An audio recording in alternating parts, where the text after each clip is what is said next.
Hello hi friends. இன்றைக்கி நம்ம வீட்டில் ஸ்நாக்ஸ் என்ன பண்ணியிருக்கோம் அப்படின்னா கொலா புட்டு அப்படின்னோடனே எனக்கு ஞாபகத்துக்கு வர்றது வந்து சின்ன வயசில் நாங்கள் எங்கள் பாட்டி வீட்டுக்கு போன உடனே பாட்டி பிள்ளைங்கள்லாம் வந்துருச்சுங்க அப்படின்னு சொல்லிட்டு எங்கள் ஆச்சி போயிட்டு ரைஸ் மில்லில் போய் மாவு திரிச்சிட்டு வந்து கொலா புட்டு செஞ்சு கொடுப்பாங்க.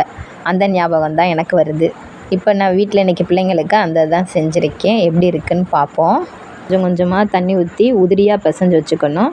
தேங்காய் பூ எடுத்து வச்சுருக்கேன், கொஞ்சம் மண்டை வெல்லம் எடுத்து வச்சுருக்கேன். இனிமேல் எப்படி செய்கிறதுன்றதை பார்த்துக்கோங்க. அப்புறம் இந்த கொலாவில் வந்து இந்த சில்லு எடுத்து உள்ளே போட்டுக்கிறணும். ஏன்னா அப்போ தான் வந்து உங்களுக்கு கீழே விழுகாது, இல்லைன்னா கீழே உதிரியாக விழுந்துடும். ஃபஸ்ட்டு வந்து தேங்காய் பூ வந்து போட்டுக்கிறணும். மாவு போட்டோம்னா அந்த ஓட்டையில் வந்து சிந்திடும்ல, அதனால். அதுக்கடுத்து கொஞ்சம் மண்டை வெல்லம். உங்களுக்கு இனிப்பு நிறையா தேவைன்னா இனிப்பு நிறையா வச்சுக்கோங்க. நான் வந்து கொஞ்சம் தான் லேயர் வச்சுருக்கேன், ஏன்னா இலகும் அதுக்காண்டி. அடுத்து கொஞ்சமாக வந்து மாவு போட்டுக்கிறணும்.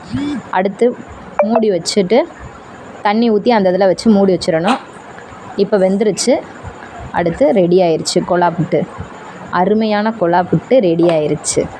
சாப்பிட்டா சூப்பராக இருக்கும். ஏன்னா நம்ம உள்ள மண்டை வெல்லம் வச்சுருக்கோம்ல, அந்த இனிப்பு டேஸ்ட்டும் சூப்பராக இருக்கும். நீங்கள் மண்டை வெல்லம் வச்சு செய்யலாம், இல்லைன்னா நாட்டு சக்கரை போட்டும் செய்யலாம்.